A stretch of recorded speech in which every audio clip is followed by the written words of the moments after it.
نحمدہ و نصلی علی رسولہ الکریم اما بعد فاعوذ باللہ من الشیطان الرجیم بسم اللہ الرحمن الرحیم۔ میرے تمام سننے والے دوستوں کے لیے بعد از دعا و سلام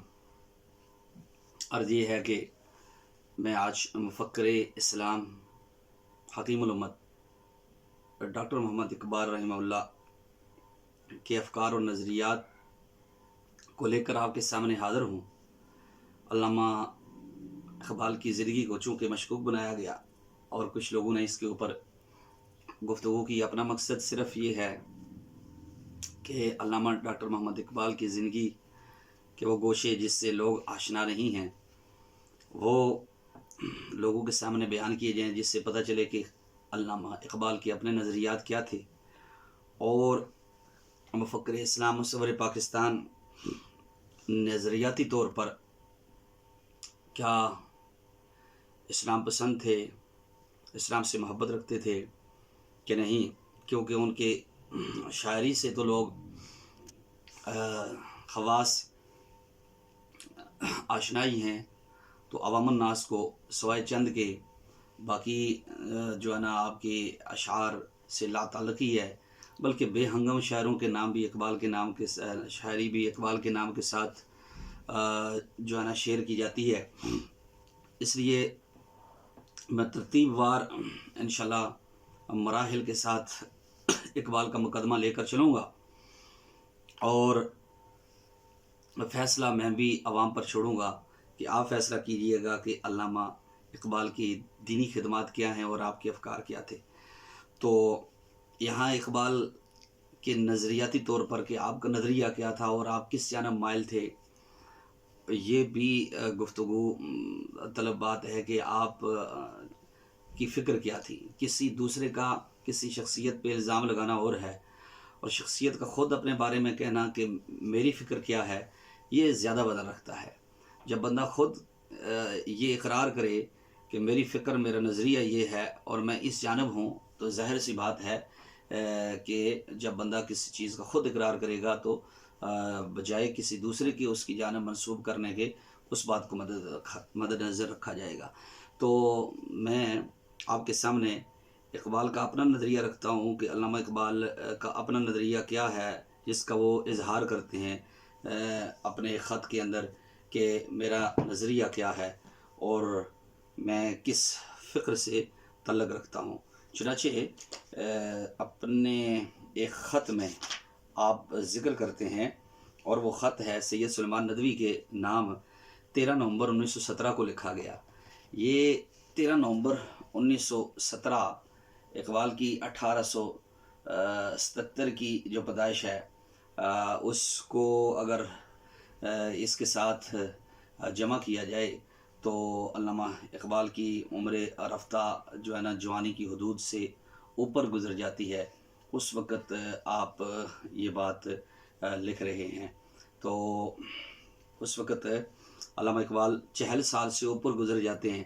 اس وقت علامہ اقبال یہ اظہار کر رہے ہیں، یہ ہے خطوط اقبال، اور صفحہ نمبر 364 پر علامہ اقبال نے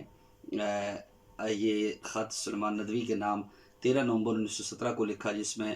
یہ لکھا ہے کہ ہندوستان کے اندر تصوف کا ذکر کرتے ہیں کہ سلسلوں میں کیا انحطاط چل رہا ہے۔ تو کہتے ہیں کہ خواجہ نقشبند اور مجدد سرہند کی میرے دل میں بڑی عزت ہے، مگر افسوس ہے کہ آج یہ سلسلہ بھی عجمیت کے رنگ میں رنگ گیا ہے۔ یہی حال سلسلہ قادریہ کا ہے جس میں میں خود بیعت رکھتا ہوں۔ اب علامہ اقبال یہاں پر اپنا خود ذکر فرما رہے ہیں 1917 میں کہ یہی حال سلسلہ قادریہ کا ہے جس میں میں خود بیعت رکھتا ہوں۔ یعنی علامہ اقبال کا اپنا اقرار دیکھا جائے گا کہ آپ کیا خود فرما رہے ہیں۔ یہ کوئی بچپنے کی عمر نہیں ہے اور یہ لڑکپن کی عمر نہیں ہے، یہ جوانی کی عمر گزرنے کے بعد علامہ نے یہ جو ہے نا اس کا اظہار کیا ہے کہ یہی حال سلسلہ قادریہ کا ہے جس میں میں خود بیعت رکھتا ہوں، اور آپ اس کا اقرار کر رہے ہیں کہ میری بیعت سلسلہ عالیہ قادریہ کے اندر ہے۔ اور یہ اس وقت کے جس وقت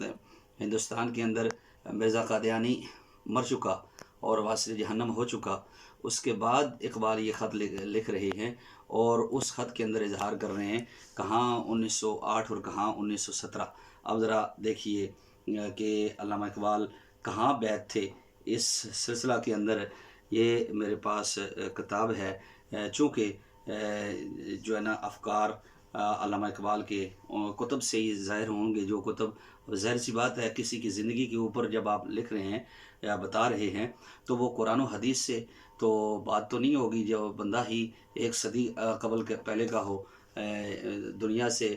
پردہ کیے ہوئے گئے ہوئے، صدی بھی مکمل نہ ہوئی ہو، تو ظاہر سی بات ہے پھر اس کے بعد کی کتب کے حوالے دیے جائیں گے۔ تو یہ میرے پاس کتاب ہے، سید نور محمد قادری،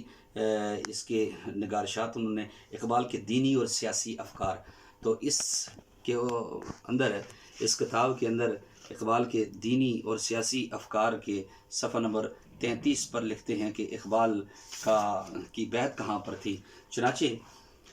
اس میں وہ لکھتے ہیں کہ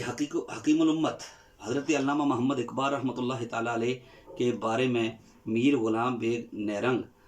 جن کی متوفہ 1952 عیسوی، اپنے ایک مضمون اقبال کے بعد حالات میں رقم تراد ہیں۔ ان علامہ اقبال کے والد ماجد صوفی بزرگ تھے، خود اقبال سلسلہ قادریہ میں بیعت کیے ہوئے تھے۔ خود حضرت حکیم الامت بھی سید سلمان ندوی کو ایک خط میں تحریر کرتے کہ یہی یار سلسلہ قادریہ ہے جس میں خود بیعت رکھتا ہوں۔ اب اس پر آگے چل کر یہ لکھتے ہیں کہ علامہ کی بیعت کہاں تھی۔ لکھتے ہیں کہ علامہ اقبال رحمۃ اللہ کے والد ماجد حضرت قادری صاحب رحمۃ اللہ تعالیٰ علیہ کے مرید تھے۔ اپنے فرزند کو لے کر آستانہ عالیہ اوان شریف گجرات، قادری صاحب اوان شریف گجرات پر حاضر ہوئے اور دعائے خیر کے لیے معروض ہوئے۔ قادری صاحب رحمۃ اللہ تعالیٰ علیہ نے ننھے محمد اقبال کے لیے دعا فرمائی اور کہا کہ یہ لڑکا حضرت رسالت مآب صلی اللہ علیہ وسلم کا سچا پیرو ہوگا۔ تو محمد اقبال سن شعور کو پہنچے تو ان کے والد ماجد نے قادری صاحب رحمۃ اللہ تعالیٰ علیہ کے دست حق پرست پر بیعت کرائی۔ ماہنامہ آئینہ، لاہور، اپریل 1965، صفحہ نمبر 24۔ اب اس کے نیچے حاشیہ کے اندر قادری صاحب کا تعارف کروایا گیا ہے اوان شریف، جہاں پر علامہ ڈاکٹر محمد اقبال بیعت تھے، اور جس بیعت کا آپ اپنے خط کے اندر ذکر بھی کرتے ہیں۔ اور یہ بات جو اس کا واقعہ بھی آگے یہ ذکر ہے، اور یہ اس کے ساتھ ساتھ یہی بات جو لکھی ہے الحاج محمد ظہور الحسن قادری۔ اقبال کے اوپر بہت سارے ذمہ دار لوگوں نے کتابیں لکھی ہیں۔ یہ کتاب ہے الحاج محمد ظہور الحسن قادری، اس کی ترتیب و تالیف کی ہے انہوں نے۔ یہی بات علامہ محمد اقبال، ڈاکٹر محمد اقبال رحمہ اللہ کی اوان شریف بیعت ہونے کی، اور علامہ کی جو ہے نا اس فکر کی، یہی بات انہوں نے صفحہ نمبر 20 پر لکھی ہے۔ صفحہ نمبر 20 پر یہ بات سامنے یہ موجود ہے۔ کہتے ہیں کہ شیخ نور محمد سلطان العارفین حضرت قاضی سلطان محمود دربار عالیہ اوان شریف گجرات یہاں کے مرید تھے۔ یہ جو ہے نا قادریہ سلسلہ سے تعلق رکھتے تھے۔ اسی بنا پر علامہ اقبال بھی بچپن سے سلسلہ قادریہ میں بیعت کیے ہوئے تھے، اور شیخ نور محمد نے باقاعدہ لوگوں کو بیعت لینے کا سلسلہ لینا شروع کیا۔ علامہ اقبال اپنے والد سے بیعت نہ تھے،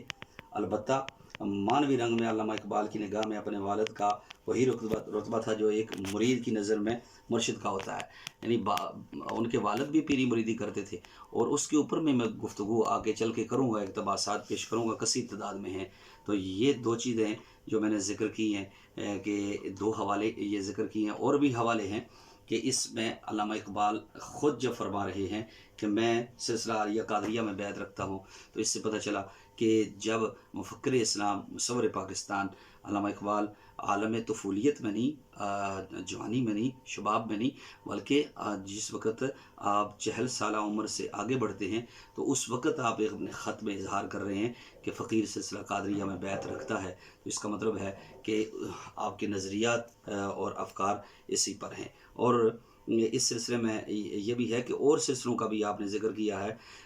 علامہ ڈاکٹر محمد اقبال کا جو ہے نا اس حضور صلی اللہ علیہ وسلم کے بارے میں ایک نظریہ کیا ہے؟ کیا آپ وہ نظریہ رکھتے ہیں کہ جس نظریے کے تحت توہین رسالت یا نبی پاک صلی اللہ علیہ وسلم کے معائب نبی پاک صلی اللہ علیہ وسلم کے معاذ اللہ آپ صلی اللہ علیہ وسلم کی حیات طیبہ جو تمام کائنات میں سب سے زیادہ منزہ عن الخطا ہے اور امام المعصومین ہیں، ان کے بارے میں وہ نظریات جو گستاخانہ پہلو والے لوگ رکھتے ہیں، دنیا کے اندر ایک فکر تھی ماضی میں بھی آج بھی ہے، تو علامہ اقبال کی کیا فکر ہے اس سلسلے میں، اور اس سے آپ اندازہ کیجئے گا کہ علامہ ڈاکٹر محمد اقبال مفکر اسلام حضور صلی اللہ علیہ وسلم کے بارے میں، نبی کریم صلی اللہ علیہ وسلم کے بارے میں کیسے محبت بھرے نظریات رکھتے ہیں۔ چنانچہ خطوط کی یہ جلد اول ہے اور صفحہ نمبر 559 کا میں اقتباس آپ کے سامنے رکھنا چاہتا ہوں، جس سے آپ کو اندازہ ہو جائے گا کہ آپ علامہ ڈاکٹر محمد اقبال رحمہ اللہ کا نظریہ کیا ہے نبی پاک صلی اللہ علیہ وسلم کے بارے میں۔ دیکھیے یہ اقتباس جو ہے نا، یہ اقتباس جب اقبال خود فرما رہے ہیں، کسی کا کہنا، کسی کے بارے میں کہنا، یہ کہ جی کسی کے اوپر لیبل لگا دینا کہ یہ جناب دائرہ اسلام سے خارج ہے، یہ قادیانی ہے، یہ مرزائی ہے، یہ کہہ دینا آسان ہے، لیکن دیکھا جائے گا کہ اس بندے کے اپنے نظریات کیا ہیں، وہ خود کیا کہتا ہے اپنے بارے میں کہ میرا نظریہ کیا ہے۔ تو چنانچہ یہ اپنا نظریہ خود بتانا کسی بھی کتاب کے اندر سے کہ اقبال کا یہ نظریہ یہ ہے، یہ میں اس طرف آپ کی توجہ دلا رہا ہوں۔ ناظرین اکرام، سامعین اکرام، علامہ فرماتے ہیں یہ ہے جی خط خان نیاز الدین خان کے نام جو لکھا گیا ہے 14 جنوری 1922 کو 1922 کو اقبال نے یہ خط لکھا ہے، اور یہ بھی وہ وقت ہے کہ جب علامہ ڈاکٹر محمد اقبال رحمہ اللہ اپنی عمر رفتہ جو ہے نا جوانی، طفولیت اور عالم شباب سے گزر چکے ہیں، اور جس کو پختہ عمر کہتے ہیں، اس پختہ عمر کے اندر علامہ اقبال جا کر یہ لکھتے ہیں۔ 1922 کے اندر جب اقبال رحمہ اللہ کی عمر جو ہے نا اچھی خاصی گزر گئی، اور جس بزرگی میں آپ آ چکے ہیں، اس میں آپ فرماتے ہیں نبی کریم صلی اللہ علیہ وسلم کی زیارت مبارک ہو۔ خان نیاز الدین خان کو حضور کی زیارت ہوئی خواب کے اندر، تو علامہ کیا کہتے ہیں، عاشق رسول علامہ ڈاکٹر محمد اقبال کہتے ہیں نبی کریم صلی اللہ علیہ وسلم کی زیارت مبارک ہو، اس زمانے میں یہ بڑی سعادت کی بات ہے، اس زمانے میں دور پرفتن میں بڑی سعادت کی بات ہے کہ حضور کی زیارت ہو۔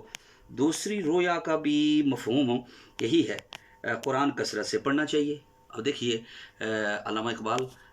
زیارت کا سبب کس چیز کو گردانتے ہیں، فرماتے ہیں قرآن کثرت سے پڑھنا چاہیے، سبحان اللہ، فرماتے ہیں تاکہ قلب محمدی نسبت پیدا کرے، یعنی محمدی کتنے حسین الفاظ ہے کہ محمدی نسبت پیدا کرنے کے لیے قرآن کو پڑھنا ضروری ہے، تاکہ قلب آپ کا دل محمدی نسبت پیدا کرے۔ اس نسبت محمدیہ کی تولید کے لیے یہ ضروری نہیں کہ قرآن کے معنی بھی آتے ہوں۔ اب یہاں کچھ لوگ آج کل پوسٹیں چڑھاتے ہیں اور کہتے ہیں جی قرآن کے معنی نہ آتے ہیں تو قرآن پڑھنے کا کوئی فائدہ نہیں۔ بھائی قرآن مجید فرقان حمید پڑھنے کا کتنا فائدہ ہے کہ ایک حرف کے اوپر 10 نیکیاں ملتی ہیں۔ نبی کریم صلی اللہ علیہ وسلم فرمایا کہ من کا رمیات اور فیوز نادر ہوتے ہیں، یہ وہی بات کر سکتا ہے جس کا دل روشن ہو، یہ خشک بندہ نہیں کر سکتا۔ جو کہتے ہیں جی ترجمے کے بغیر پڑھنے کا تو کوئی فائدہ نہیں، علامہ کہتے ہیں کہ اس کے لیے ضروری نہیں کہ قرآن کے معنی بھی آتے ہوں، خلوص اور محبت کے ساتھ محض قرات کافی ہے۔ سبحان اللہ و بحمدہ، سبحان اللہ العظیم، کیسا عظیم کلمہ، کیسا عظیم جملہ لکھا ہے کہ قرآن پڑھنے کے ساتھ کتنے فیوز و برکات نازل ہوتے ہیں۔ ترجمہ پڑھا جائے تو پھر تو اور ہی جو ہے نا مفید ہے۔ آگے اقبال میرا عقیدہ، اب یہ خود اقبال فرما رہے ہیں جی، یہ خطوط جلد اول اور صفحہ نمبر 559 ہے۔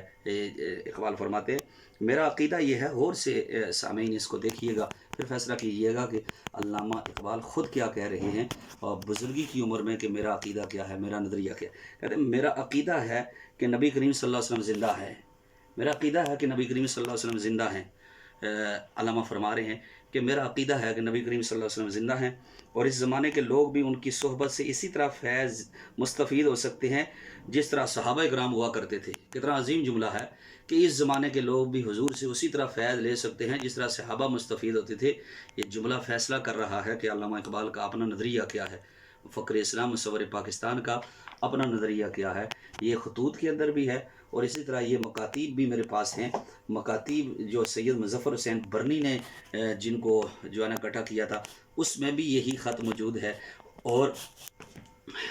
علامہ فرماتے ہیں حضور زندہ ہیں، اور اسی طرح سے استفادہ کیا جا سکتا ہے جس طرح صحابہ کرام کیا کرتے تھے۔ لیکن اب بات یہ ہے کہ کیا اقبال نے اس بات کو آگے کس پہلو کے اندر ذکر کیا ہے، اور بعض چیزیں کچھ لوگ اپنے مقامات کو مخفی رکھتے ہیں، چنانچہ اقبال فرماتے ہیں آگے کہ لیکن اس زمانے میں تو اس قسم کے عقائد کا اظہار بھی اکثر دماغوں کو ناگوار ہوگا، اس واسطے خاموش رہتا ہوں، اس بات کا زیادہ اظہار نہیں کرتا، اپنی تحریروں کے اندر، اپنے کلام کے اندر خاموش رہتا ہوں۔ لیکن فقیر کا نظریہ یہ ہے کہ حضور زندہ بھی ہیں، حضور سے فیض اس طرح لیا جا سکتا ہے جیسے صحابہ کرام لیتے تھے۔ یہ چند نظریات علامہ ڈاکٹر محمد اقبال مصور پاکستان و فخر اسلام کے میں نے پیش کیے۔ طوالت کی وجہ سے میں اس موضوع کو آج پہلی قسط پہ وائنڈ اپ کرتا ہوں۔ انشاءاللہ تعالیٰ دوستوں، اہل محبت کے لیے اقبال کے اسلام کے مقدمے کو میں آگے لے کر چلوں گا، اور انشاءاللہ تعالیٰ اگلی اس کے ساتھ اگلی جو متصل آگے قسط ہوگی اس میں انشاءاللہ تعالیٰ اقبال کے مزید افکار اور نظریات، اور جو علامہ ڈاکٹر محمد اقبال کے قادیانیت کے خلاف جو آپ کے مضامین ہیں وہ آپ سے شیئر کیے جائیں گے۔ کی محمد سے وفاتوں نے